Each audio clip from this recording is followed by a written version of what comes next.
এদিকে বিএনপির প্রার্থী তালিকা প্রকাশে উচ্ছ্বসিত দলটির নেতাকর্মীরা। তারা বলছেন পুরো দেশে নির্বাচনের আমেজ শুরু হয়ে গেছে। তবে পছন্দের প্রার্থী নমিনেশন না পাওয়ায় বিক্ষোভের ঘটনাও ঘটেছে। নায়াসিনামাইড ও স্যালিসাইলিক সমৃদ্ধ লিলি ফেস ওয়াশ যা ফেসের ডেড স্কিন সেল দূর করে দেয় দ্বিগুণ ফাস্টার ব্রাইটেনিং। দেশ জুড়ে ত্রয়োদশ জাতীয় নির্বাচনের হাওয়া। এর মাঝেই ২৩৭ আসনে প্রার্থী ঘোষণা করল বিএনপি।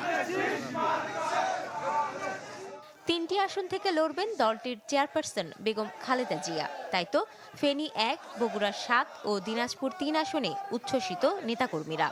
আর প্রথমবারের মতো ভারপ্রাপ্ত চেয়ারম্যান তারেক রহমান প্রতিদ্বন্দ্বিতা করবেন বগুড়া ৬ থেকে। এদিকে দিনাজপুরেও প্রথমবারের মতো প্রার্থী খালেদা জিয়া।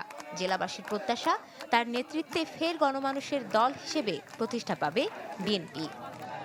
আমাদের দিনাজপুর থেকে নির্বাচন করবে, এটা অনেক দিন ধরেই আমরা সবাই চাচ্ছি।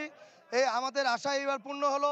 এখানে একটাই চাওয়া, যেন আমাদের দেশনেত্রী বেগম খালেদা জিয়া হয়। আমাদের দিনাজপুরের জন্য বিশাল একটা চাওয়া পাওয়া হয়ে গেছে আমাদের, এবং উন্নয়ন হবে আমাদের মধ্যে।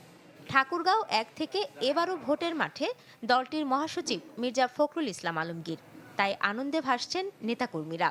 এছাড়াও মিছিল, মোটরসাইকেল শোভাযাত্রা ও সমাবেশ হয়েছে টাঙ্গাইল, সিরাজগঞ্জ, খুলনা, রাজশাহী, রংপুর, ভোলা, মেহেরপুর, চাঁদপুর সহ দেশের বিভিন্ন জায়গায়। ঠাকুরগাঁও ১ আসনে তাদের নমিনেশন ডিক্লেয়ার করা, এটা শুধু আনন্দ নয়, মহা আনন্দে আজকে ঠাকুরগাঁওবাসী আনন্দিত। মাসুদ অরুণ মেহেরপুরের ১ আসনে নমিনেশন পাওয়াতে আমরা খুব আনন্দিত, মেহেরপুরবাসী আনন্দিত। এদিকে দলীয় টিকিট না পেয়ে ক্ষুব্ধ চট্টগ্রাম ৪ আসনে বিএনপির মনোনয়ন বঞ্চিত আসলাম চৌধুরীর সমর্থকরা। ঢাকা চট্টগ্রাম মহাসড়কের বিভিন্ন পয়েন্টে অবস্থান নেন তারা। বিক্ষোভ করেন টায়ার জ্বালিয়ে।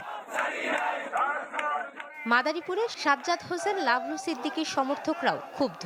শিবচরে রাস্তায় আগুন জ্বালিয়ে বিক্ষোভ করেন তারা। সরাবাং তহুরা জিনিয়া, চ্যানেল 24।